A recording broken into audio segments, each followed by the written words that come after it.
le 6 juin Saint-Pierre et Saint-Paul, apôtres. Simon, fils de Jean, m'aimez-vous? Voici l'heure où la réponse que le Fils de l'homme exigeait du pêcheur de Galilée, descend des 7 collines et remplit la terre. Pierre ne redoute plus la triple interrogation du Seigneur. Depuis la nuit fatale où le coq fut moins prompt à chanter que le premier des apôtres à renier son maître, des larmes sans fin ont creusé de sillons sur les joues du vicaire de l'homme-Dieu. Le jour s'est levé où tarissent ses pleurs. Du gibet où l'humble disciple a réclamé d'être cloué la tête en bas, son cœur débordant redit enfin sans crainte la protestation qui, depuis la scène des bords du lac de Tibériade, a silencieusement consumé sa vie. Oui, Seigneur, vous savez que je vous aime. Jour sacré, où l'oblation du premier des pontifes assure à l'Occident les droits du suprême sacerdoce. Jour de triomphe, où l'effusion d'un sang généreux conquiert à Dieu la terre romaine. Où, sur la croix de son représentant, l'époux divin conclut avec la reine des nations son alliance éternelle. Ce tribut de la mort, Lévi ne le connut pas. Cette dot du sang, Jéhovah ne l'avait point exigée. d'Aaron, car on ne meurt pas pour une esclave, et la synagogue n'était point l'épouse. L'amour est le signe qui distingue le sacerdoce des temps nouveaux du ministère de la loi de servitude. Impuissant, abîmé dans la crainte, le prêtre juif ne savait qu'arroser du sang de victime substituer à lui-même les cornes de l'autel figuratif. Prêtre et victime à la fois, Jésus veut plus de ceux qu'il appelle en participation de la prérogative sacrée qui le fait pontife à jamais selon l'ordre de Melchisédek. Je ne vous appellerai plus désormais serviteur, déclare-t-il à ces hommes qu'il vient d'élever au-dessus des anges, à la scène. Je ne vous appellerai plus serviteur, car le serviteur ne sait ce que fait son maître. Mais je vous ai appelés mes amis, parce que je vous ai communiqué tout ce que j'ai reçu de mon Père. Comme mon Père m'a aimé, ainsi je vous ai aimé. Demeurez donc en mon amour. Or, pour le prêtre admis de la sorte en communauté avec le pontife éternel, l'amour n'est complet que s'il s'étend à l'humanité rachetée dans le grand sacrifice.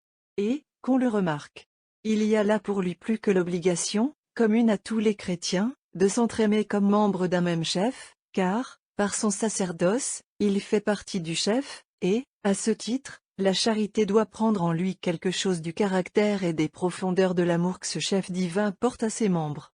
Que sera-ce, si, au pouvoir qu'il possède d'immoler le Christ lui-même, au devoir qu'il a de s'offrir avec lui dans le secret des mystères, la plénitude du pontificat vient ajouter la mission publique de donner à l'Église l'appui dont elle a besoin, la fécondité que l'époux céleste attend d'elle?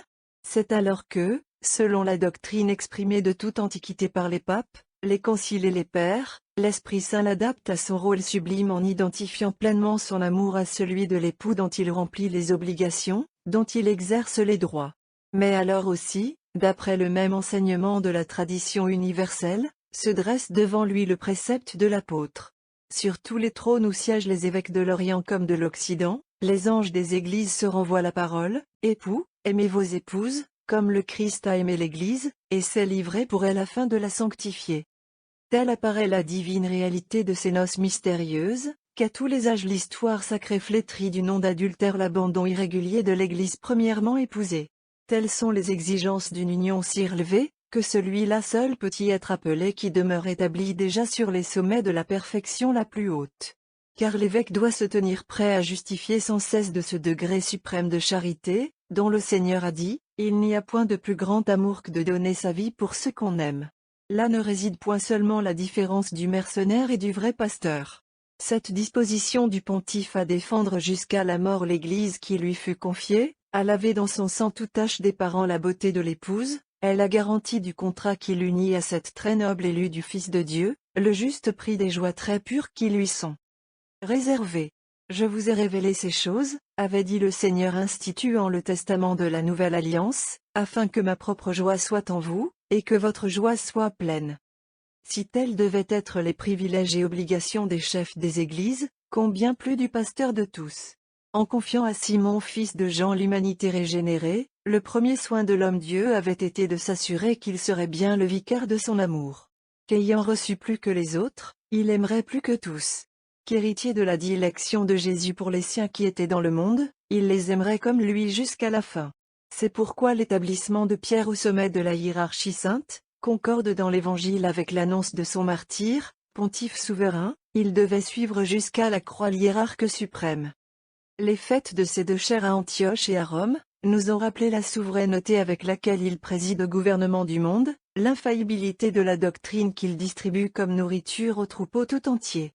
Mais ces deux fêtes, et la primauté dont elles rendent témoignage au cycle sacré, appelaient pour complément et pour sanction les enseignements de la solennité présente. Ainsi que la puissance reçue par l'homme Dieu de son Père, la pleine communication faite par lui de cette même puissance au chef visible de son Église avait pour but la consommation de la gloire poursuivie par le Dieu trois fois saint dans son œuvre. Toute juridiction, tout enseignement, tout ministère ici-bas, nous, dit saint Paul d'autre part, aboutit à la consommation des saints, qui ne fait qu'un avec la consommation de cette gloire souveraine. Or, la sainteté de la créature, et, tout ensemble, la gloire du Dieu créateur et sauveur, ne trouvent leur pleine expression qu'au sacrifice embrassant pasteur et troupeau dans un même holocauste. C'est pour cette fin dernière de tout pontificat, de toute hiérarchie, que, depuis l'ascension de Jésus, Pierre avait parcouru la terre.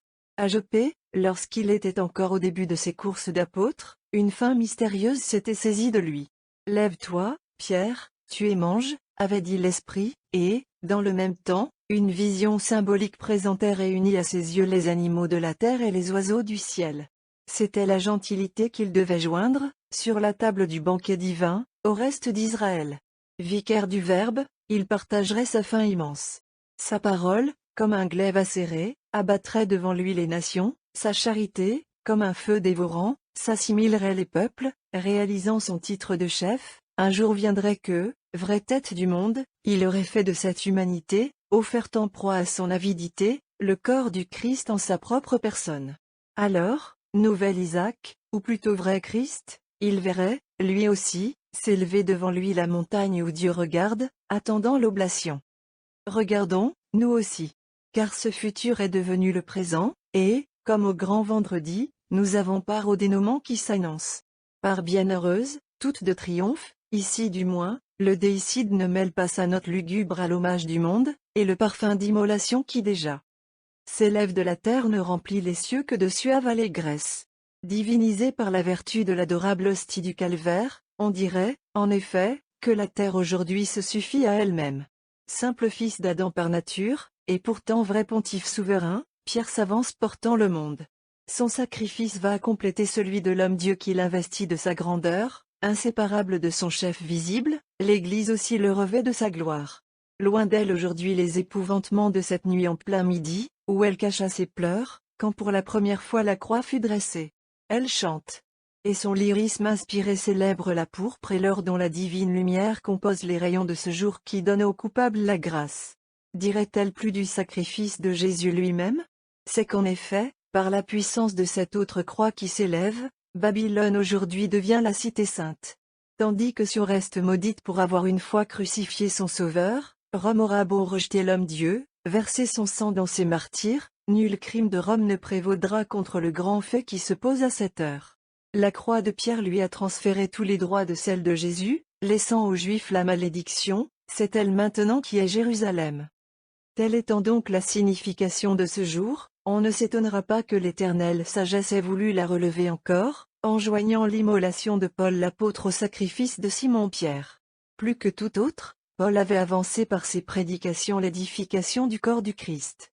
Si, aujourd'hui, la Sainte Église est parvenue à ce plein développement qui lui permet de s'offrir en son chef comme une hostie de très suave odeur, qui mieux que lui méritait donc de parfaire l'oblation, d'en fournir de ses veines la libation sacrée?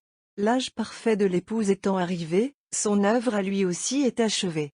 Inséparable de Pierre dans ses travaux par la foi et l'amour, il l'accompagne également dans la mort. Tous deux ils laissent la terre aux joies des noces divines scellées dans leur sang, et montent ensemble à l'éternelle demeure où l'union se consomme. Les premières vêpres. Après les grandes solennités du cycle mobile et la fête de Saint Jean-Baptiste, il n'en est point de plus ancienne ni de plus universelle en l'Église que celle des deux princes des apôtres. Dès l'origine, Rome célébra leur triomphe à la date même du 29 juin qui les avait vus s'élever de la terre au ciel. Son usage prévalut de bonne heure sur celui de quelques contrées, où la coutume s'était d'abord établie de fixer la fête des apôtres au dernier jour de décembre. Assurément, c'était une belle pensée que de faire ainsi des pères du peuple chrétien le cortège de l'Emmanuel à son entrée dans le monde. Mais, nous l'avons vu, Les enseignements de ce jour ont, par eux-mêmes, une importance prépondérante dans l'économie du dogme chrétien. Ils sont le complément de l'œuvre entière du Fils de Dieu. La croix de pierre fixe l'Église en sa stabilité, et assigne au divin esprit l'immuable centre de ses opérations. Rome était donc bien inspirée lorsque, réservant aux disciples bien-aimés l'honneur de veiller pour ses frères près de la crèche de l'enfant Dieu, elle maintenait la solennelle mémoire des princes de l'apostolat au jour choisi par Dieu pour consommer leurs travaux et couronner, en même temps que leur vie, le cycle entier des mystères. C'est aujourd'hui que les cieux racontent pleinement la gloire de Dieu, comme parle David, et qu'il nous montre achever la course de l'époux parti des sommets éternels. Le jour l'annonce au jour, et la nuit en révèle à la nuit le secret profond, au nord et au midi de la nouvelle Sion, des deux rives de son fleuve. Pierre et Paul se renvoient pour adieu l'épithalame sacré, la parole excellente. Écho sublime, dont la portée puissante embrasse dès maintenant la terre dont la durée sera celle du monde. Les deux flambeaux du salut combinent leur feu au-dessus des palais de la Rome antique. L'obscurcissement passager de leur mort, cette nuit que chantait le psaume, concentre à jamais la lumière au sein de la cité reine. Près du trône de l'époux affermi jusqu'au siècle sans fin sur les 7 collines, la gentilité, devenue l'épouse, resplendit glorieuse et toute belle de l'incomparable pureté qu'elle puise en leur sang uni au sang du Fils de Dieu. Mais il convenait de ne point oublier, en un si grand jour, ces autres messagers du Père de famille qui arrosèrent eux-mêmes de leur sueur et de leur sang toutes les routes du monde, pour hâter le triomphe et rassembler les conviés du festin des noces. C'est grâce à eux qu'à cette heure, la loi de grâce est définitivement promulguée parmi les nations, que dans tous les idiomes et sur tous les rivages la bonne nouvelle a retenti. Aussi la fête de Saint-Pierre, plus spécialement complétée par le souvenir de Paul son compagnon dans la mort, fut-elle néanmoins regardée, dès les temps les plus reculés, comme celle du collège entier des apôtres. On n'eût point cru, primitivement, pouvoir séparer de leur glorieux chef aucun de ceux que le Seigneur en avait rapprochés si intimement, dans la solidarité de leur œuvre commune. Par la suite cependant, des solennités particulières furent consacrées successivement à chacun d'eux, et la fête du 29 juin resta plus exclusivement attribuée aux deux princes dont le martyre avait illustré cette journée. Il arriva même bientôt, comme nous le verrons, que l'Église romaine, ne croyant pouvoir suffire à les honorer convenablement tous deux en un même jour, renvoya au lendemain la louange plus explicite du Docteur des Nations. Elle se trouvait plus libre, ainsi, de concentrer les démonstrations de son pieux enthousiasme autour de celui que l'Église grecque elle-même proclame, en toute manière, le coryphée du bienheureux cœur des apôtres. Ces remarques étaient nécessaires à l'intelligence de l'office qui va suivre. Les antiennes et le capitule des premières vêpres, nous reportent au début du ministère apostolique. Nous sommes dans les jours qui suivirent la descente du Saint-Esprit. Pierre et Jean montent ensemble au temple de Jérusalem, dont les figures ont pris fin récemment par le sacrifice du calvaire, mais qui reste encore un lieu de prière agréable au ciel en raison de ses grands souvenirs. À la porte de l'édifice sacré, un homme, boiteux depuis sa naissance, ayant demandé l'aumône aux apôtres, Pierre, dépourvu d'argent et d'or, use en sa faveur du pouvoir qu'il a de guérir au nom de Jésus-Christ de Nazareth. La synagogue ne se rend pas plus au miracle du disciple, qu'elle ne s'était convertie à ceux du Maître. Et bientôt, un nouvel Hérode, voulant plaire aux Juifs, ne trouve point de meilleur moyen pour cela que de faire mourir Jacques, frère de Jean, et d'emprisonner Pierre. Mais l'ange du Seigneur est descendu dans la prison où celui-ci dormait, à la veille du supplice. Il lui ordonne de reprendre ses vêtements et de le suivre. L'apôtre, délivré, proclame la réalité de ce qui lui paraissait d'abord un songe. Il s'éloigne de Jérusalem, maudite désormais sans retour. Et, de toutes parts au milieu des nations, se vérifie la prophétie, tu es Pierre, et sur cette pierre je bâtirai mon église. Ent. Pierre et Jean montaient au temple pour la prière de la 9e heure. Psaume 6 Dixit Dominus, page 43. Ent. Je n'ai ni or, ni argent. Mais ce que j'ai, je te le donne. Psaume CX. Confitebor tibi, domine, page 44. Matt. 16, 18. Ent. L'ange dit à Pierre, prenez votre vêtement, et suivez-moi. Psaume 111. Beatus vir, page 45. Ent. Le Seigneur a envoyé son ange, et il m'a délivré de la main d'Hérode. Alléluia. Psaume 12. Laudate pueri, page 46. Ent. Tu es Pierre, et sur cette pierre je bâtirai mon église. Psaume 176. Laudate Dominum, omnes gent, page 288. Capitule. Acte 12. Le roi Hérode entreprit de maltraiter quelques-uns de l'Église. Il fit donc mourir Jacques, frère de Jean, par le glaive. Et voyant que cela plaisait aux Juifs, il fit de plus arrêter Pierre lui-même. Quoique retouché selon le goût du temps, au 18 degrés siècle, l'hymne qui suit exprime avec magnificence les gloires de cette journée. Ce chant de triomphe eut pour auteur la Sicilienne Elpie, tante de saint Placide martyr, et femme du sénateur Boès, le plus illustre rejeton de l'agent Anicia, si cette famille n'eût donné dans le même temps saint Benoît à l'Église. La troisième strophe, d'une majesté toute royale en l'honneur de la cité reine, est tirée, avec quelques modifications, d'un autre poème antique attribué à saint Paulin d'Aquilée. Ce fut l'immortel saint Pie V qui compléta, par cette heureuse addition, l'œuvre d'Elpie. Hymne.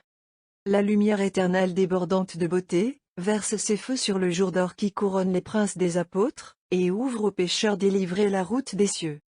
Le docteur du monde, le portier des cieux, Père de Rome et juge des nations, triomphe ensemble, celui-ci par la croix, celui-là par l'épée. Saints du laurier de la victoire, ils font leur entrée au sénat de la vie.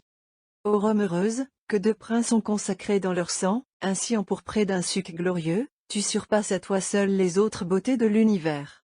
Soit à la Trinité gloire éternelle, honneur, puissance et joie, en l'unité qui gouverne tout, dans la durée des siècles sans fin. Amen. V. Leur voix a parcouru toute la terre. R. Et leurs paroles ont retenti jusqu'aux extrémités du monde.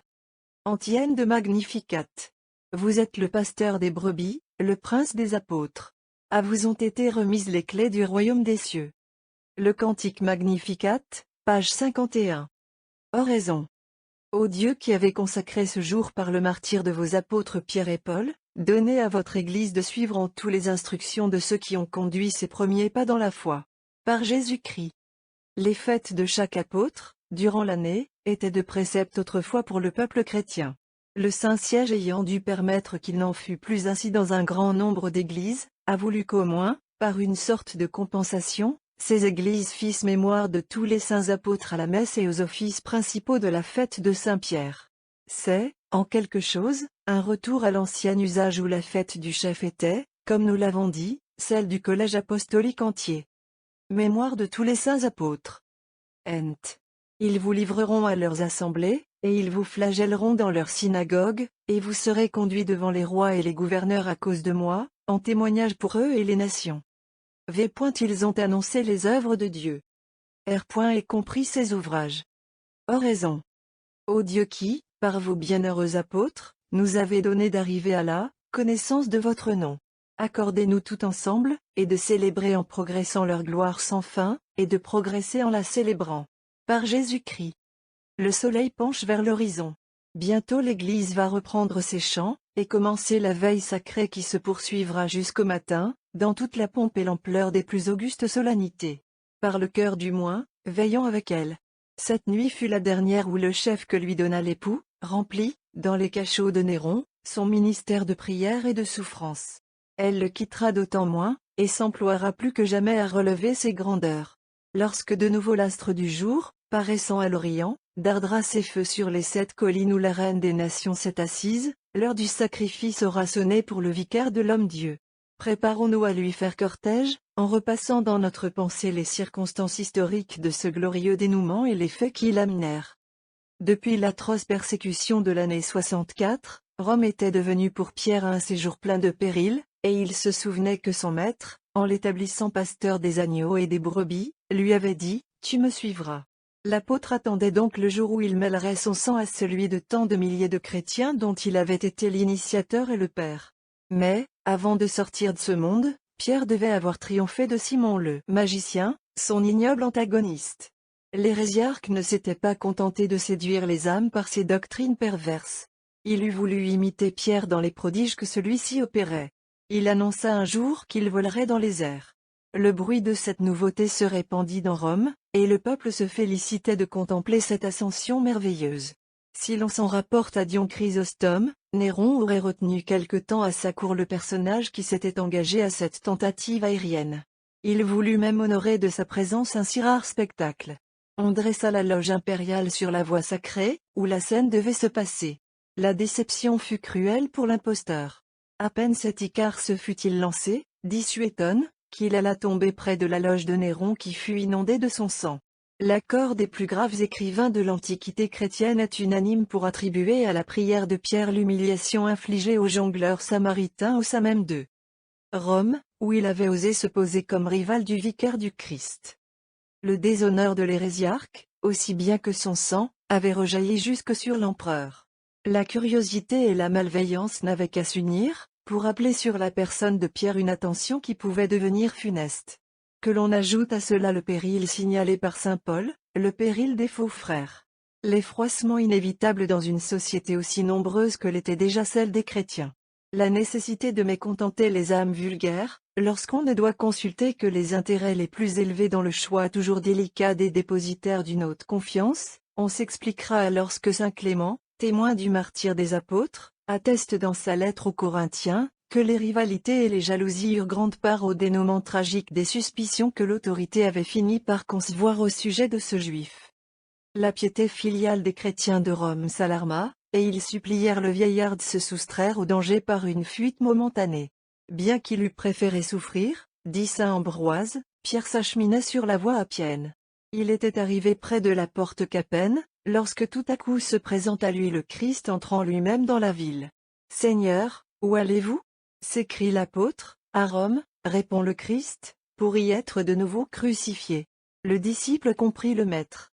Il revint sur ses pas, n'ayant plus qu'à attendre l'heure de son martyre.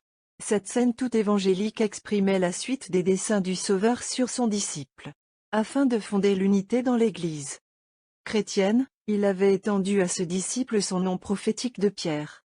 Maintenant c'était jusqu'à sa croix dont il allait le faire participant. Rome allait avoir son calvaire, comme Jérusalem qu'elle remplaçait. Dans la fuite du chef de l'Église, une bandelette qui liait une de ses jambes était tombée à terre, et elle fut ramassée avec respect par un disciple. On éleva sur place un monument dès les premiers siècles, pour en conserver la mémoire. C'est l'église des Saints Nérée et Achillée, appelée dans l'Antiquité Titulu Faciole, le titre de la bandelette. Selon les desseins de la Providence, l'humble Faciola était destiné à rappeler la glorieuse et mémorable rencontre, où le Christ en personne s'était trouvé en face de son apôtre aux portes de Rome, lui annonçant que la croix était proche. Pierre dès lors disposa toutes choses en vue de sa fin prochaine. Ce fut alors qu'il écrivit sa seconde épître, qui est comme son testament et ses adieux à l'Église. Il y annonce que le terme de sa vie est arrivé, et compare son corps à un abri passager que l'on démonte, pour émigrer ailleurs. Bientôt, dit-il, ma tente sera détendue, ainsi que me l'a signifié notre Seigneur Jésus-Christ lui-même. L'allusion à l'apparition sur la voie appienne est ici évidente. Mais Pierre, avant de sortir de ce monde, avait encore à se préoccuper de la transmission de sa charge pastorale et à pourvoir aux besoins de l'Église, qui bientôt allait être veuve de son chef. C'est dans cette intention qu'il ajoute, « J'aurai soin qu'après ma mort, vous soyez en mesure de vous rappeler mes enseignements. » En quelles mains passeraient les clés que Pierre avait reçues du Christ, en signe de son pouvoir sur le troupeau tout entier. Linus était depuis plus de 10 ans l'auxiliaire de l'apôtre au sein de la chrétienté de Rome. L'accroissement du peuple fidèle avait amené Pierre à lui donner un collègue dans la personne de Clétus. Ce n'était cependant ni sur l'un, ni sur l'autre, que devait s'arrêter le choix de l'apôtre, en ce moment solennel, où il allait remplir l'engagement qu'il avait pris dans la lettre de ses adieux, de pourvoir à la continuation de son ministère. Clément, que la noblesse de son origine recommandait à la considération des Romains, en même temps que son zèle et sa doctrine lui méritaient l'estime des fidèles, fut celui sur lequel s'arrêta la pensée du prince des apôtres. Dans les derniers jours qui lui restaient encore, Pierre lui imposa les mains, et l'ayant ainsi revêtu du caractère épiscopal, il l'intronisa dans sa propre chaire, et déclara son intention de l'avoir pour successeur. Ces faits, rapportés dans le Liber Pontificali, sont confirmés par le témoignage de Tertullien et de saint Épiphane. Ainsi la qualité d'évêque de Rome entraînait celle de pasteur universel.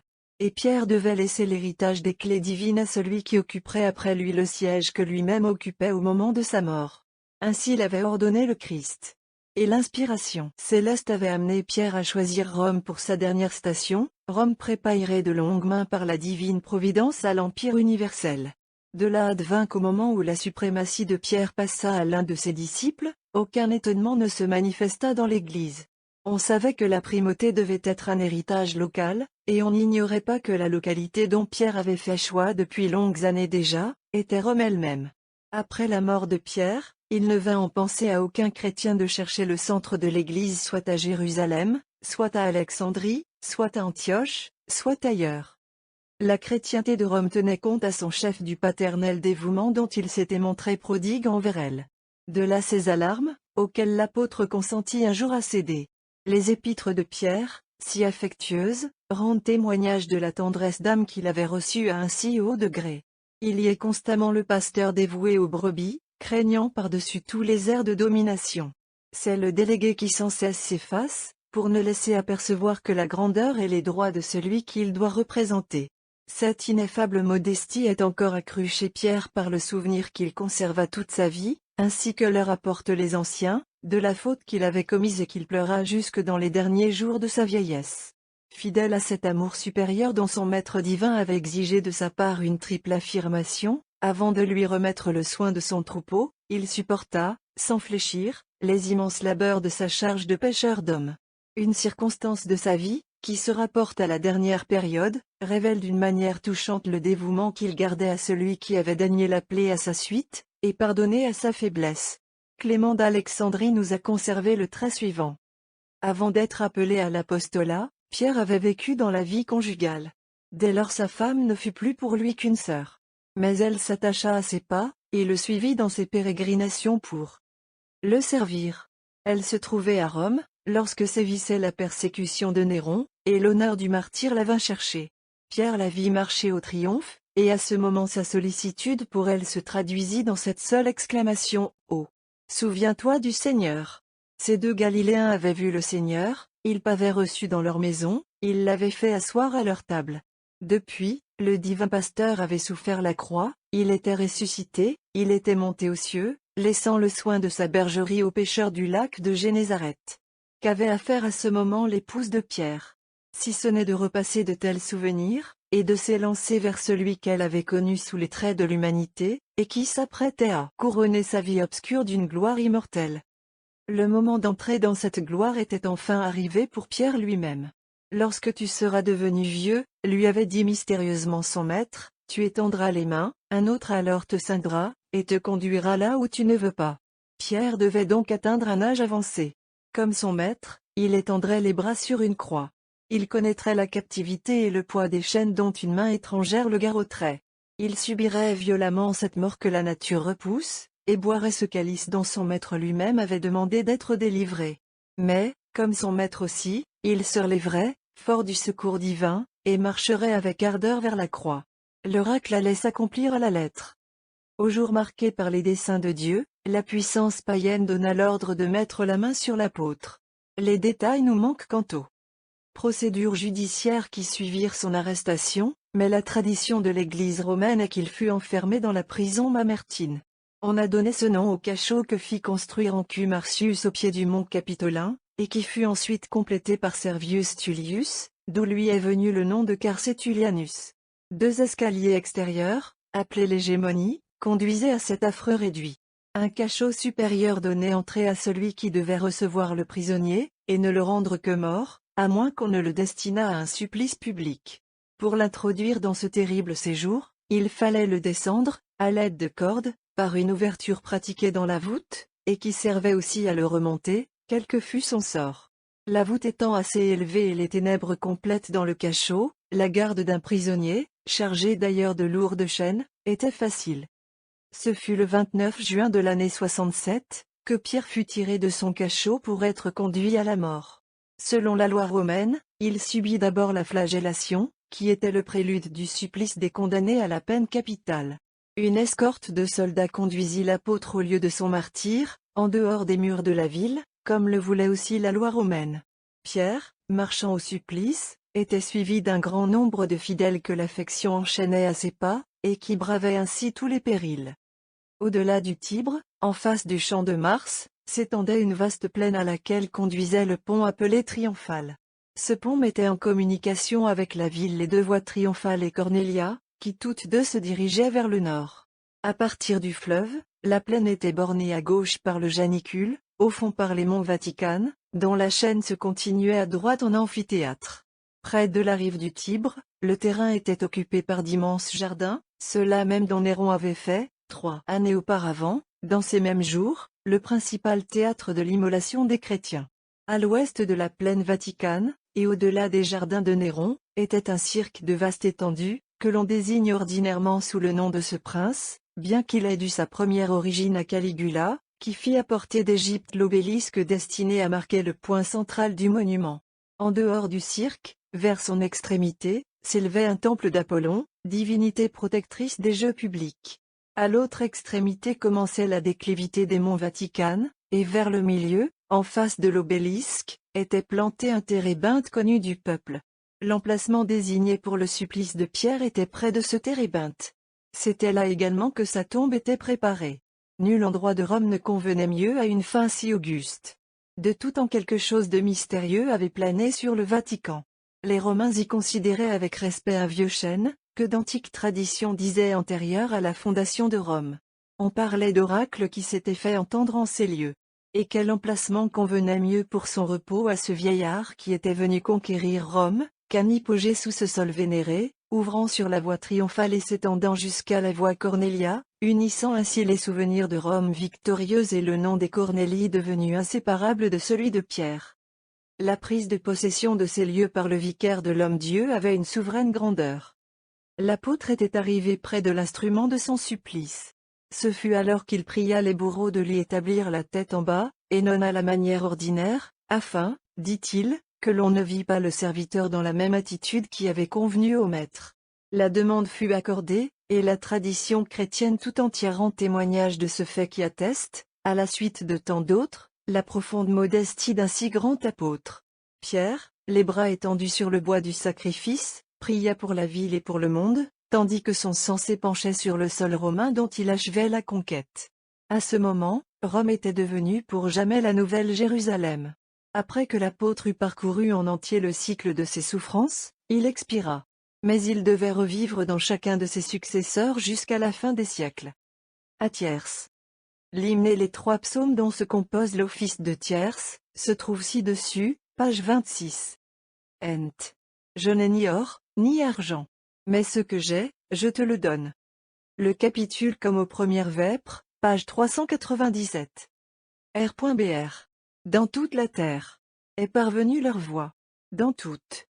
V. Et jusqu'au bout du monde ont été leurs paroles. Est parvenue. Gloire au Père. Dans toute. V. Vous les établirez princes sur toute la terre. R. Ils se souviendront de votre nom, ô Seigneur. L'oraison et la collecte de la messe, page 413. À la messe. Plus que de coutume se presse la foule en fête. Dis-moi, ami, quel est ce concours? Tout Rome en allégresse s'agite en divers sens, c'est que le présent jour ramène le souvenir de plus d'un triomphe. Pierre et Paul, vainqueurs tous deux dans un trépas sublime, ennoblirent autrefois cette journée de leur sang. Sacré sur ces 2 rives depuis qu'il coule entre leurs tombes, le Tibre fut témoin de la croix et du glaive.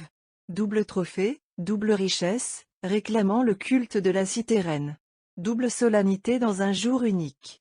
Aussi, voit en 2 courants le peuple de Romulus se croiser dans la ville entière. A-t-on le pas pour suffire aux 2 fêtes? Ne perdons rien des hymnes saintes. Suivons d'abord la voie qui mène au-delà du pont d'Adrien, sur la rive droite, ces toits dorés nous montrent où Pierre repose. Là, dès le matin, le pontife offre ses premiers vœux. Puis bientôt, regagnant la rive gauche, il vient au tombeau de Paul célébrer un nouveau sacrifice. Toi-même donc, souviens-toi qu'ainsi l'on honore ce jour 2 fois sacré. C'est Prudence, le grand poète chrétien du 4 degré siècle, qui se fait ici le témoin de l'enthousiasme avec lequel on célébrait à Rome, de son temps, la solennité des saints apôtres. Théodoret, saint Esther d'Amazée, nous apprennent que la piété des fidèles n'était pas moindre en cette fête jusque dans les églises les plus lointaines de la Syrie et de l'Asie. Dans les codes qui portent leur nom, Théodose et Justinien établissent ou rappellent la prohibition qui frappe le travail ou le négoce, les procédures et les spectacles profanes, au jour du martyre des apôtres, maîtres de toute la chrétienté. Sur ce terrain, le schisme et l'hérésie ne devaient pas prévaloir en Orient contre la reconnaissance et l'amour. Plus près de nous, Jusqu'au milieu des ruines amoncelées par la prétendue réforme, on vit l'Angleterre protestante conserver la fête du 29 juin avec le jeûne de sa vigile. Toutefois, phénomène étrange, peu en rapport avec les tendances de l'Église établie, saint Paul a alors dû s'effacer pour laisser place entière à celui dont l'évêque de Rome est le successeur. Et tandis que le calendrier anglican ne garde plus du premier d'autres souvenirs que celui de sa conversion au 25 janvier, il continue de porter à la date de ce jour le nom seul de Pierre, c'est de lui seul également qu'il est fait mention dans tout l'office. Le poème de Prudence, que nous citions plus haut, fait ressortir la difficulté qu'il y avait pour le peuple romain à ne rien perdre de la double station de ce jour. La distance est grande, en effet, de la basilique Vaticane à celle de la voie d'Ostie. Et les deux courants dont parle le poète indiquent assez qu'un grand nombre de pèlerins, faute de pouvoir se trouver aux deux messes solennelles, étaient réduits à choisir. Ajoutons que la nuit précédente n'avait pas été, elle non plus, sans fatigue, si dès lors, ainsi qu'il conste pour les siècles suivants, les matines des apôtres, commencées au crépuscule, y étaient suivies de celles des martyrs au premier chant du coq. Saint Grégoire le Grand, voulant donc épargner à son peuple et aux clercs une accumulation qui tournait au détriment de l'honneur même rendu aux deux princes des apôtres, renvoya au lendemain la station de la voie d'Ostie et la solennelle mémoire du docteur des nations. En conséquence, on ne s'étonnera pas que, sauf dans la collecte, commune aux deux apôtres, les formules chantées de la messe qui va suivre se rapportent exclusivement à Saint-Pierre. Cette messe n'était dans l'origine que la première de ce jour, celle qui se célébrait au matin sur le tombeau du vicaire de l'Homme-Dieu. L'épouse resplendit sous la pourpre sacrée, teinte 2 fois aujourd'hui dans le bain d'un sang généreux. Tandis que le pontife s'avance vers l'autel, entouré des divers ordres de l'Église qui lui font un cortège auguste, le chœur des chantres entonne l'antienne d'introïte et l'alterne avec les versets du psaume 28. Ce psaume, que l'on trouvera plus loin tout entier aux secondes vêpres, est principalement choisi pour honorer les saints apôtres, à cause des paroles de son verset 17e, « Pour moi, vos amis sont honorés. » Jusqu'à l'excès, ô Dieu. Leur puissance s'est accrue par-delà toute limite. Introïte. Maintenant je sais à n'en pas douter que le Seigneur a envoyé son ange, et qu'il m'a délivré de la main d'Hérode et de toute l'attente du peuple juif. PS.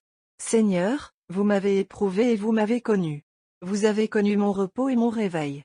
Gloire au Père. Je sais maintenant. La collecte, qui revient terminer chacune des heures de l'office divin, est la formule principale de prière qu'emploie l'Église chaque jour. C'est dans cette formule solennelle qu'on doit chercher sa pensée. La suivante nous indique que l'Église entend bien célébrer conjointement aujourd'hui les deux princes des apôtres, et ne les pas séparer dans sa piété reconnaissante. Collecte. Ô Dieu qui avez consacré ce jour par le martyre de vos apôtres Pierre et Paul, donnez à votre Église de suivre en tout les instructions de ceux qui ont conduit ses premiers pas dans la foi. Par Jésus-Christ. Mémoire de tous les saints apôtres. Ô Dieu qui, par vos bienheureux apôtres, nous avez donné d'arriver à la connaissance de votre nom. Accordez-nous tout ensemble, et de célébrer en progressant leur gloire sans fin, et de progresser en la célébrant. Par Jésus-Christ. Épître. Lecture des Actes des Apôtres. Chapitre 12.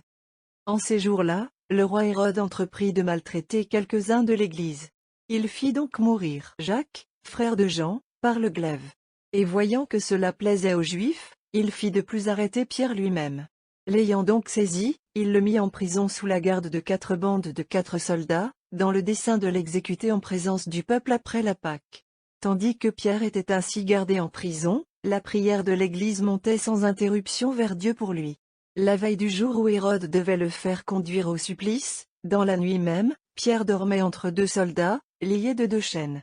D'autres gardes étaient devant la porte, gardant la prison. Or voici qu'un ange du Seigneur parut, et le lieu fut rempli de lumière. Et l'ange, touchant Pierre aux côtes, le réveilla, disant, « Levez-vous vite. » Les chaînes tombèrent au même moment de ses mains.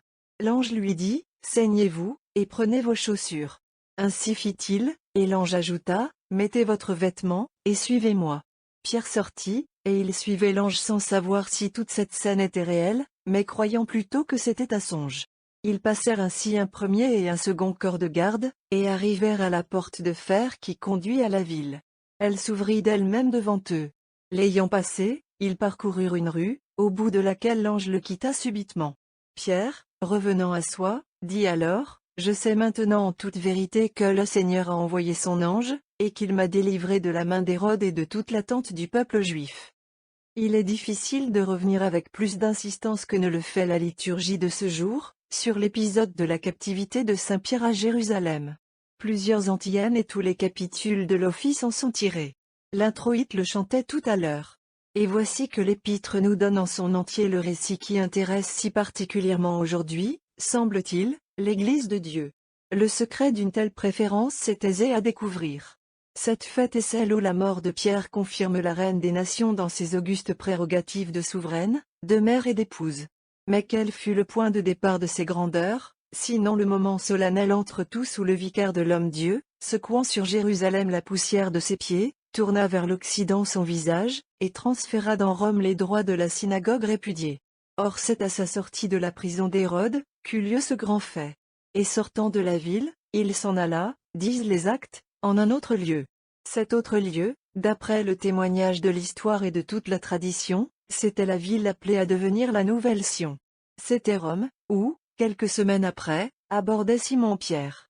Aussi, reprenant la parole de l'ange dans un des répons de l'office des matines, la gentilité chantait cette nuit, « Lève-toi, Pierre, et revêt tes vêtements. Ceins-toi de force, pour sauver les nations. Car les chaînes sont tombées de tes mains. » Comme autrefois Jésus dans la barque prête à sombrer, Pierre dormait tranquillement à la veille du jour où il devait mourir. La tempête, les dangers de toutes sortes, ne seront point ménagés dans le cours des âges aux successeurs de Pierre.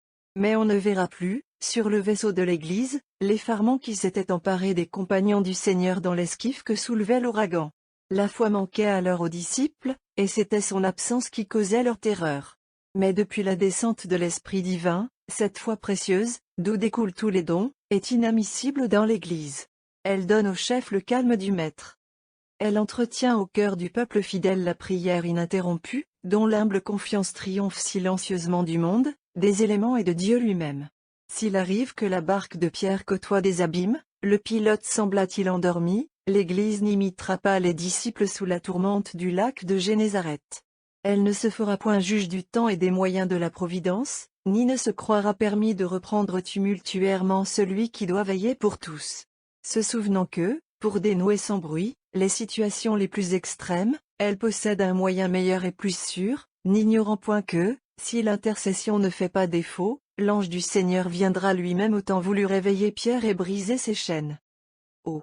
Combien quelques âmes sachant prier sont plus puissantes, en leur simplicité ignorée, que la politique et les soldats de tous les Hérodes du monde. La petite communauté rassemblée dans la maison de Marie mère de Marc était bien peu nombreuse. Mais d'elle, jour et nuit, s'élevait à acheter prière. Par bonheur, on n'y connaissait point le naturalisme fatal qui, sous le beau prétexte de ne pas tenter Dieu, se refuse à lui demander l'impossible, quand l'intérêt de son Église est en jeu, ennemi domestique, plus lourd à porter, dans les temps de crise, que ne l'est la crise même. Certes, les précautions d'Hérode Agrippa pour ne point laisser échapper son prisonnier faisaient honneur à sa prudence, et, à coup sûr, c'était l'impossible que réclamait l'Église en demandant la délivrance de Pierre, si bien que ceux-là même qui priaient alors, étant exaucés, n'en croyaient point leur Dieu. Mais leur force avait été précisément d'espérer contre toute espérance qu'eux-mêmes regardaient comme folie, de soumettre dans leur prière le jugement de la raison au seul vu de la foi. Le graduel chante la puissance promise dans l'épithalame sacré aux compagnons et fils de l'époux. Eux aussi ont vu des fils nombreux remplacer les pères qu'ils avaient abandonnés pour suivre Jésus. Le verset alléluiatique célèbre la pierre qui porte l'Église, dans ce grand jour qui la voit se fixer pour jamais en son lieu prédestiné. Graduel. Vous les établirez princes sur toute la terre. Ils se souviendront de votre nom, ô Seigneur. V. Des fils vous sont nés en place de vos pères. À cause de cela les peuples chanteront vos louanges. Alléluia, Alléluia. V. Tu es Pierre, et sur cette pierre je bâtirai mon église. Alléluia. Évangile. La suite du Saint-Évangile selon saint Matthieu. Chapitre 16. En ce temps-là, Jésus vint dans la contrée de César et de Philippe, et il interrogeait ses disciples, disant, « Que disent les hommes qu'est le Fils de l'homme » Ils lui répondirent, « Les uns disent Jean-Baptiste, les autres Élie, Jérémie, ou l'un des prophètes. Mais vous, qui dites-vous que je suis » leur dit Jésus. Simon-Pierre, répondant, dit « Vous êtes le Christ, Fils du Dieu vivant. » Alors Jésus, répondant à son tour, lui dit: Tu es bienheureux, Simon fils de Jean, car ce n'est point la chair et le sang qui t'ont révélé cela, mais mon Père qui est dans les cieux. Et moi je te dis que tu es Pierre, et sur cette pierre je bâtirai mon église. Et les portes de l'enfer ne prévaudront point contre elle. Et je te donnerai les clés du royaume des cieux.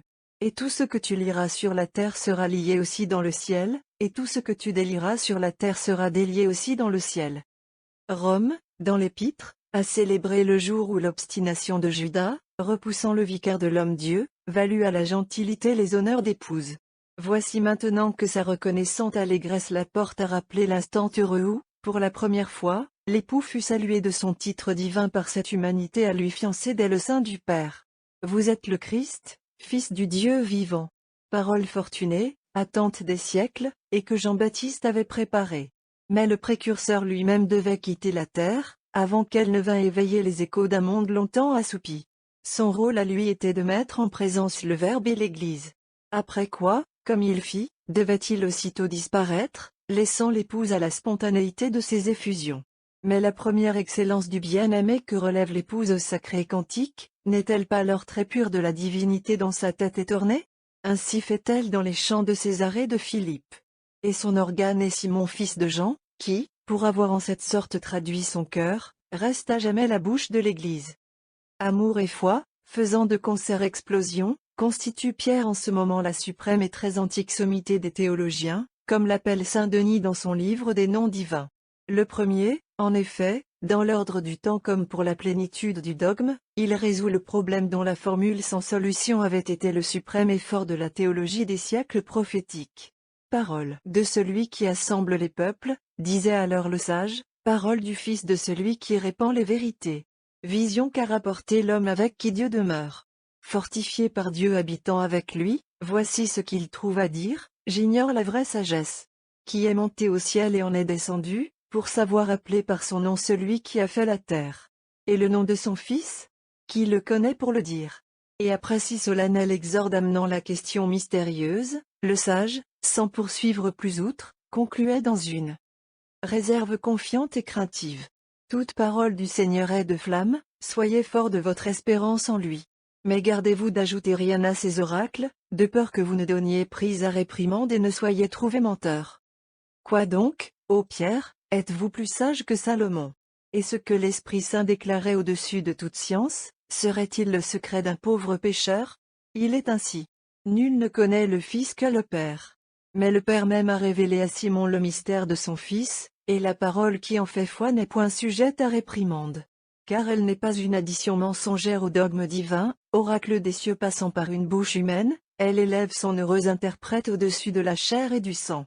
Comme le Christ dont elle lui vaut de devenir le vicaire, il aura pour unique mission d'être un fidèle écho du ciel ici-bas, 3, donnant aux hommes ce qu'il reçoit, la parole du Père. C'est tout le mystère de l'Église, à la fois de la terre et du ciel, et contre laquelle l'enfer ne prévaudra pas. Les rites du sacrifice se poursuivent dans leur grandiose majesté. Tandis que les échos de la basilique retentissent encore des accents du sublime credo qu'ont prêché les apôtres, et qui s'appuient sur Pierre, l'Église s'est levée, apportant ses dons à l'autel.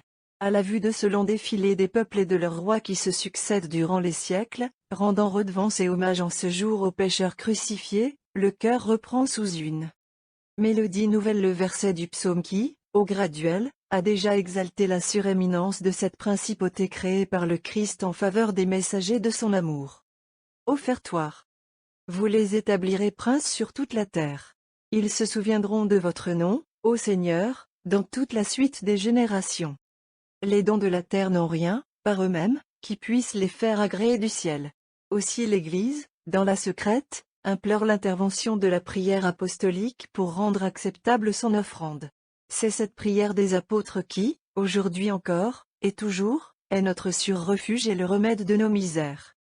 C'est ce qu'exprime également la belle préface qui suit. Le pasteur éternel ne saurait abandonner son troupeau. Mais il continue de le garder par les bienheureux apôtres, pasteurs eux-mêmes, et toujours guide pour lui du peuple chrétien. Secrète. Nous offrons ces hosties à la gloire de votre nom, Seigneur. Que la prière apostolique les accompagne, et daignez faire que cette prière soit pour nous purification et défense. Par Jésus-Christ. Mémoire de tous les saints apôtres. Voulant, Seigneur, honorer la gloire éternelle de vos saints apôtres, nous vous en prions, que la purification puisée dans ces sacrés mystères nous permette de la célébrer plus dignement. Par Jésus-Christ. Préface des apôtres. Oui, c'est une chose digne et juste, équitable et salutaire, de vous prier avec supplication, Seigneur, Pasteur éternel, n'abandonnez pas votre troupeau, mais gardez-le sous la continuelle protection de vos bienheureux apôtres. Qu'ils soient régis par ces mêmes guides, vos vicaires dans l'œuvre du salut, que vous lui avez donné pour pasteur et pour chef. C'est pourquoi donc, avec les anges et les archanges, avec les trônes et les dominations, avec l'armée entière des cieux, nous chantons l'hymne de votre gloire, disant, sans jamais cesser, Saint, Saint, Saint. L'Église expérimente, au saint banquet, l'étroite relation du mystère d'amour et de la grande unité catholique fondée sur la pierre. Elle chante à nouveau. Communion. Tu es pierre, et sur cette pierre je bâtirai mon Église. La post-communion revient sur la puissance de la prière apostolique, comme sauvegarde et boulevard des chrétiens que nourrit le céleste aliment. Post-communion. Gardez, Seigneur, de toute adversité, par la puissance de l'intercession apostolique, ceux que vous avez nourris de l'aliment céleste. Par Jésus-Christ. Mémoire de tous les saints apôtres.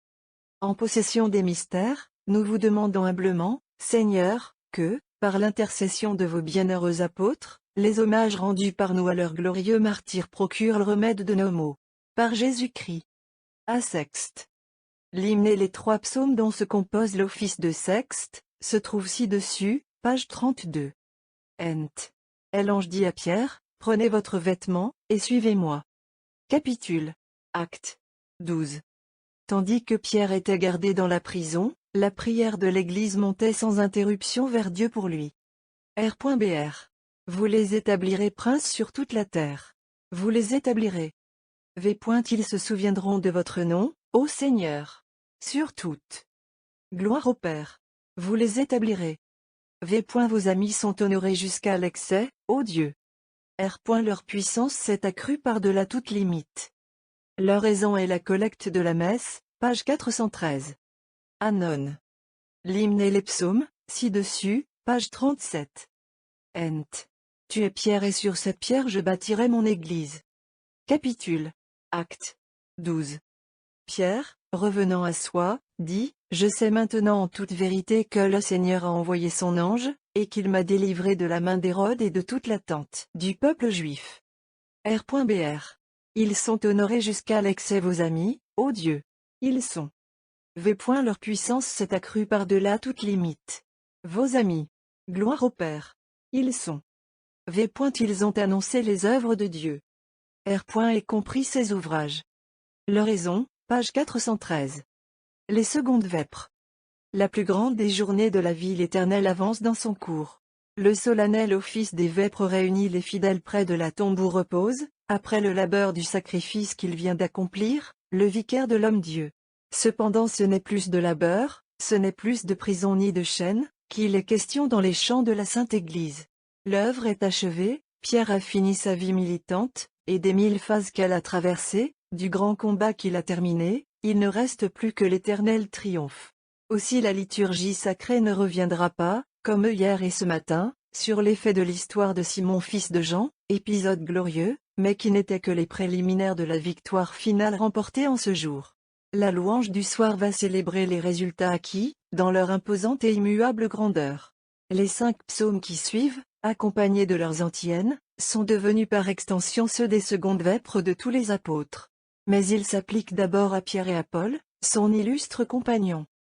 Pierre, s'offrant lui-même, est entré dans le Saint des Saints, au sanctuaire des cieux.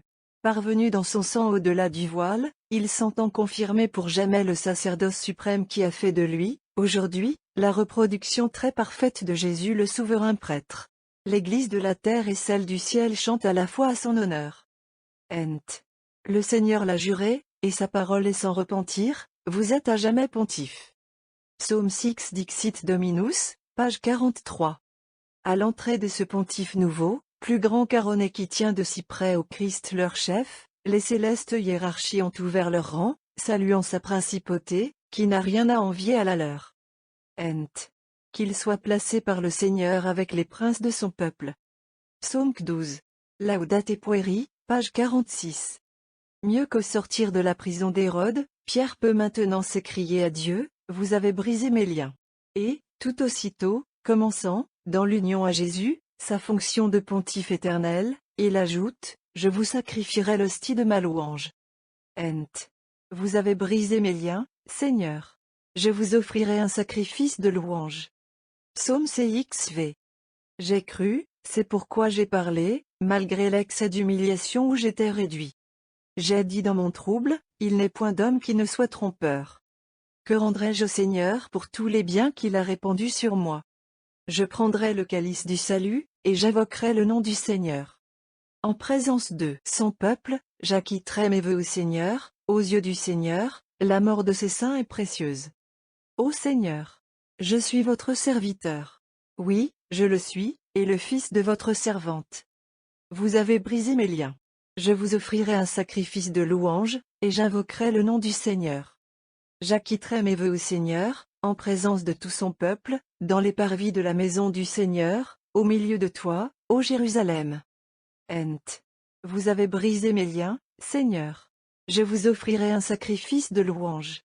Or, tel doit être pour tous l'encouragement de cette fête auguste, ceux qui s'aiment présentement dans les larmes, ont à se dire qu'un jour ils moissonneront, eux aussi, dans la joie. Pierre et Paul ont peiné plus qu'eux par les chemins de cette vie. Ent. Ils allaient et pleuraient en jetant leurs semences. Psaume CXXV. Quand le Seigneur mit fin à la captivité de Sion, nous fûmes remplis d'allégresse. Notre bouche fit retentir des chants joyeux, et notre langue chantait notre bonheur. Qu'on dise parmi les nations, le Seigneur a fait de grandes choses en leur faveur. Oui, le Seigneur a fait pour nous de grandes choses. Et c'est là, le sujet de notre joie.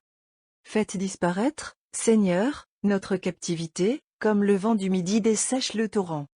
Ceux qui sèment dans les larmes moissonneront dans la joie. Ils allaient et pleuraient, en jetant leurs semences. Mais un jour ils marcheront avec triomphe, portant dans leurs mains les gerbes de leur moisson. Ent. Ils allaient et pleuraient, en jetant leurs semences. Et aujourd'hui, dans ce jour sans couchant qui s'est levé pour les deux apôtres, après la marche, après la fatigue et les larmes, c'est l'éternel repos avec la puissance et la gloire de Dieu lui-même. Car Dieu qui déjà les appelait ses amis dès ce monde, les met à ce titre, dans l'autre, en participation de tous ses biens. Ent. Le pouvoir de vos amis s'est affermi, ô Dieu, et leur gloire est grande. Psaume 28. Seigneur, vous m'avez sondé et pénétré. Vous m'avez observé debout et dans le repos. Vous avez découvert de loin mes pensées. Vous avez recherché mes sentiers et la suite de ma vie. Vous avez d'avance connu toutes mes voies, sans qu'il fût nécessaire que ma langue eût parlé. Oui, Seigneur, avenir et passé, vous savez tout. C'est vous qui m'avez formé, et votre main s'est posée sur moi. Admirable est la science que vous avez de moi. Sa portée me dépasse. Où irai-je pour me dérober à votre pensée? Où fuirai-je pour échapper à vos yeux? Si je monte au ciel, vous y êtes. Si je descends dans les abîmes, je vous y rencontre. Si je prends mes ailes dès le matin, et que j'aille habiter par-delà des mers. C'est votre main elle-même qui m'y aura conduit, c'est votre droite qui m'aura soutenu. J'ai dit, peut-être les ténèbres me couvriront-elles? Mais la nuit même devient lumière pour vous révéler mes plaisirs. Car les ténèbres n'ont point pour vous d'obscurité. Clair comme le jour et la nuit. Les ténèbres de celle-ci valent devant vous la lumière du premier. C'est que mon être est à vous dans ses plus intimes profondeurs. Vous m'avez pris à vous dès le sein de ma mère. Je vous louerai, parce que votre grandeur éclate ici jusqu'à terrifier. Vos œuvres sont admirables, et mon âme se perd à les contempler.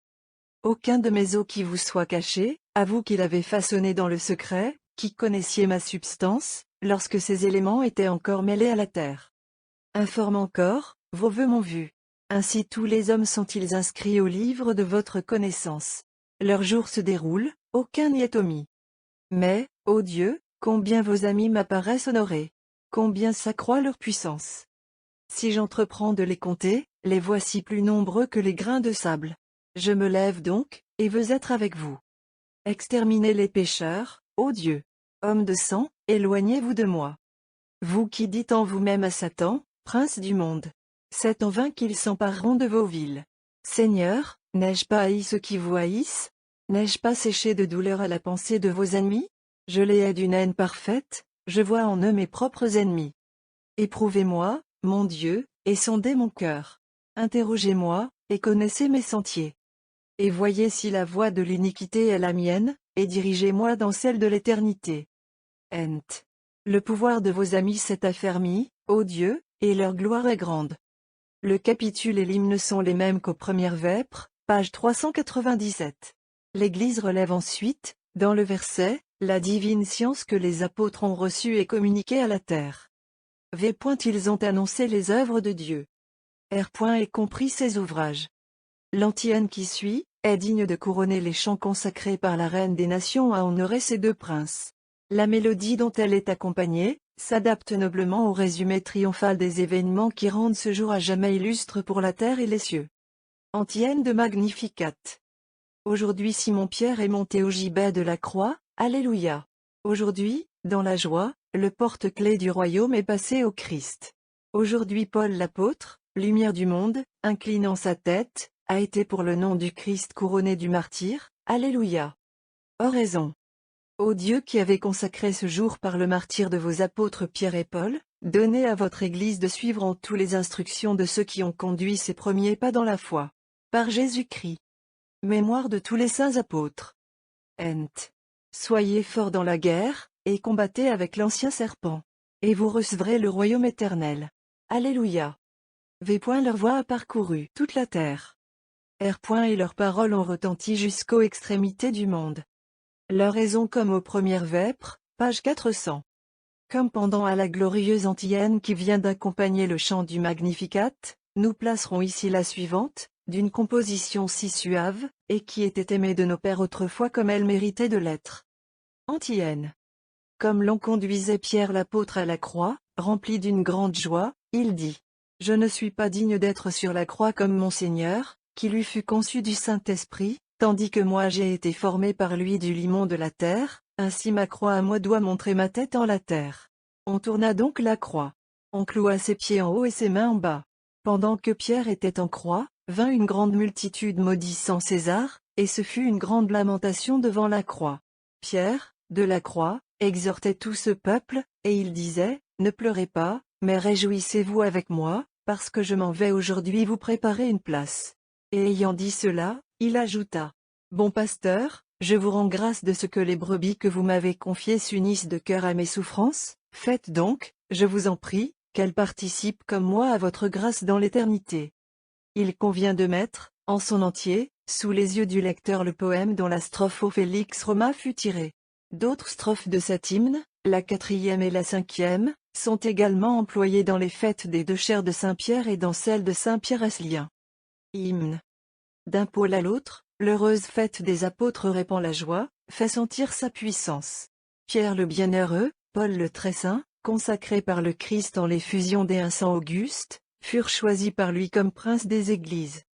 Ils sont les deux oliviers présents devant le Seigneur, les chandeliers étincelants, les deux nobles lumières des cieux.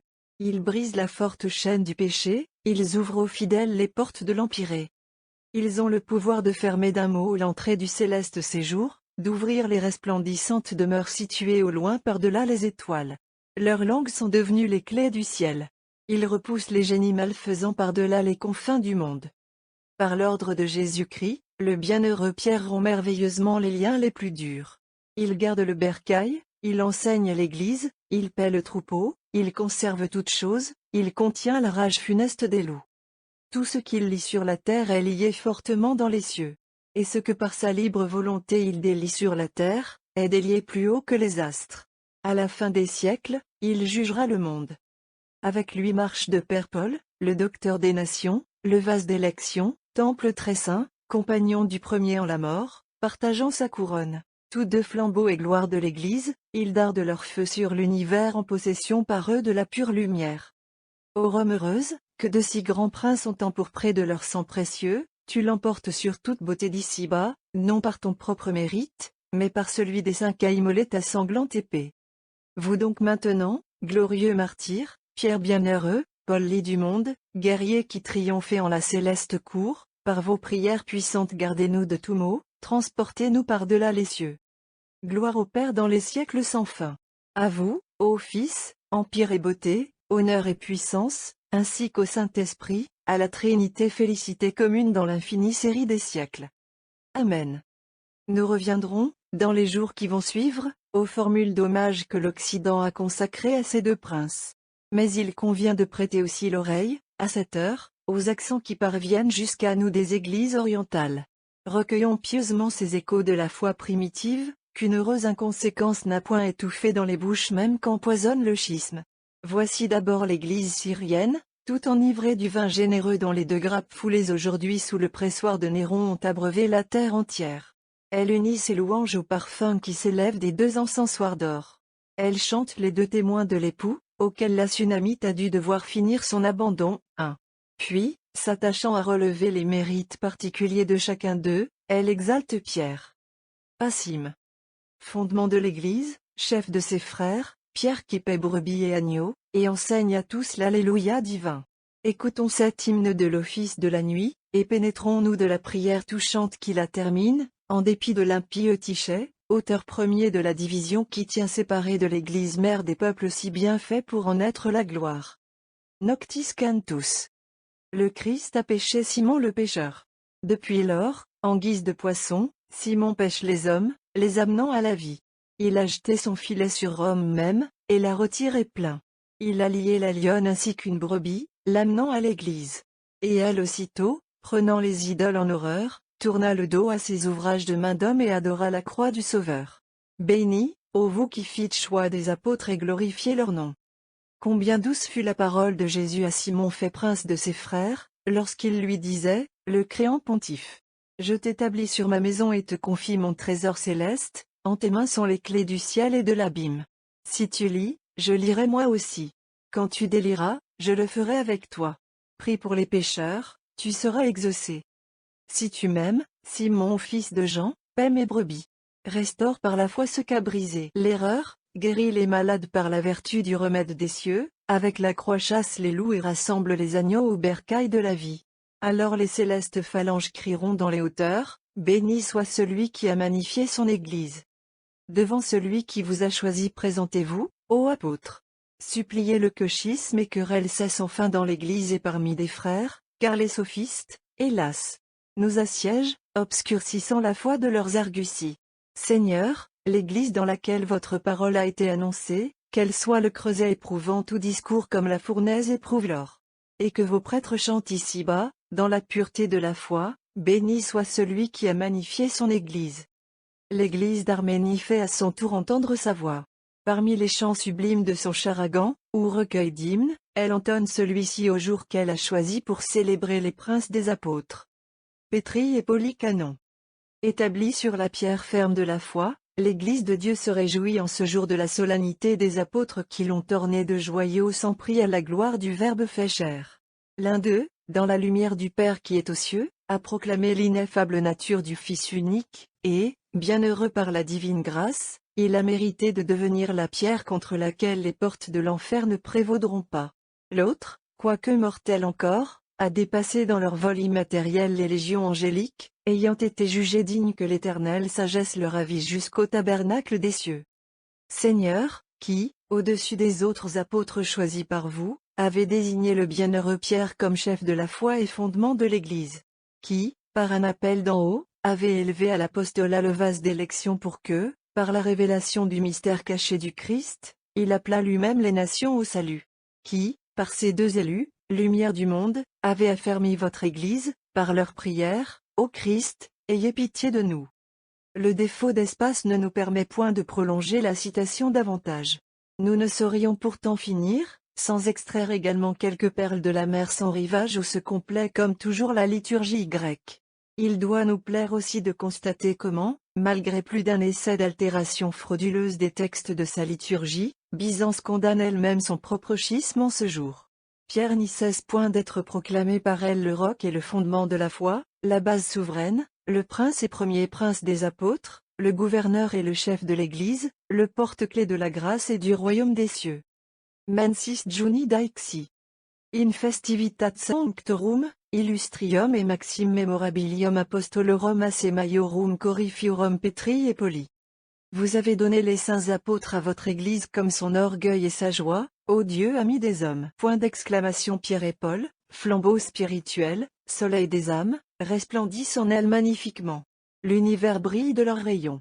C'est par eux que vous avez dissipé les ténèbres de l'Occident, Jésus très puissant, sauveur de nos âmes. Vous avez établi la stabilité de votre Église, ô Seigneur, sur la fermeté de Pierre et sur la science et l'éclatante sagesse de Paul. Pierre, coryphée des illustres apôtres, vous êtes le rocher de la foi. Et vous, admirable Paul, le docteur et la lumière des églises, présent devant le trône de Dieu, intercédez pour nous auprès du Christ. Que le monde entier acclame les coryphées Pierre et Paul, disciples du Christ. Pierre, base et rocher, Paul, vase d'élection. Tous deux, clés sous le même joug du Christ, ont attiré à la connaissance de Dieu tous les hommes, les nations, les cités et les îles. Rocher de la foi, délice du monde, tous deux confirmez le bercail que vous avez acquis par votre magistère. Pierre, vous qui paissez les brebis, défendez contre le loup rusé le troupeau de votre bercail. Gardez de chute funeste vos serviteurs. Car tous nous vous avons pour vigilants protecteurs auprès de Dieu, et la joie que nous goûtons en vous est notre salut. Paul, flambeau du monde, bouche incomparable du Christ Dieu vivant, qui comme le soleil visitait tous les rivages dans votre prédication de la foi divine, délivrez des liens du péché ceux qui vous nomment avec amour et veulent vous imiter, confiants dans votre aide. Rome bienheureuse, à toi ma louange et ma vénération, à toi mes hymnes et mon chant de gloire. Car en toi sont gardées la dépouille des coryphées, et les dogmes divins dont ils furent le flambeau. Reliques sans prix de vase incorruptible. Très haut prince des apôtres, souverain chef et dispensateur du trésor royal, ferme base de tous les croyants, solidité, socle, sceau et couronnement de l'Église catholique, ô Pierre qui aimait le Christ, conduisez ses brebis au bon pâturage, menez ses agneaux dans les prés fertiles. Ô Pierre, nous aussi nous saluons la glorieuse tombe où vous êtes descendu. C'est bien à nous, les fils de cet Occident que vous avez voulu choisir, c'est à nous avant tout ce qu'il appartient de célébrer dans l'amour et la foi les gloires de cette journée. Si toutes les races s'ébranlent à la nouvelle de votre mort triomphante. Si les nations proclament, chacune en leur langue, que de Rome doit sortir pour le monde entier la loi du Seigneur, n'est-ce pas par la raison que cette mort a fait de Babylone la cité des oracles divins, saluée par le fils d'Amos en sa prophétie? N'est-ce pas que la montagne préparée pour porter la maison du Seigneur dans le lointain des âges, se dégage des ombres, et apparaît en pleine lumière à cette heure aux yeux des peuples? L'emplacement de la vraie Sion est fixé désormais. Car la pierre d'angle a été posée en ce jour, et Jérusalem ne doit avoir d'autre fondement que cette pierre éprouvée et précieuse. Ô Pierre, c'est donc sur vous que nous devons bâtir. Car nous voulons être les habitants de la cité sainte. Nous suivrons le conseil du Seigneur, élevant sur le roc nos constructions d'ici-bas, pour qu'elles résistent à la tempête et puissent devenir une demeure éternelle. Combien notre reconnaissance pour vous, qui daignez nous soutenir. Ainsi, est plus grande encore en ce siècle insensé qui, prétendant construire à nouveau l'édifice social, voulut l'établir sur le sable mouvant des opinions humaines, et n'a su que multiplier les éboulements et les ruines. La pierre qu'ont rejetée les modernes architectes, en est-elle moins la tête de l'angle? Et sa vertu n'apparaît-elle pas alors même, selon ce qui est écrit, en ce que, n'en voulant pas, c'est contre elle qu'il se heurte et se brise? Debout, parmi ces ruines, sur le fondement contre lequel les portes de l'enfer ne prévaudront pas, nous avons d'autant mieux le droit d'exalter ce jour où le Seigneur a, comme le chante le psaume, affermi la terre. Certes le Seigneur était grand, lorsqu'il lançait les mondes dans l'espace, en les équilibrant par ses lois merveilleuses dont la découverte est l'honneur de la science. Mais son règne, sa beauté, sa puissance éclatent bien plus, quand il place en son lieu la base faite pour porter le temple dont tous les mondes méritent à peine d'être appelés le parvis. Aussi était-ce bien de ce jour immortel, dont à l'avance elle savourait divinement les traits purs délices, que l'éternelle sagesse chantait, préludant à nos joies et conduisant déjà nos cœurs, lorsque les monts élevaient leur masse sur une immuable base et que le monde s'étayait sur ses pôles, lorsque s'établissait le firmament et que s'équilibrait l'abîme, quand le Seigneur posait les fondements de la terre, j'étais avec lui, disposant tout de concert. Et chaque jour m'apportait une nouvelle allégresse, et je me jouais devant lui sans cesse, je me jouais dans l'orbe du monde. Car mes délices sont d'être avec les fils des hommes.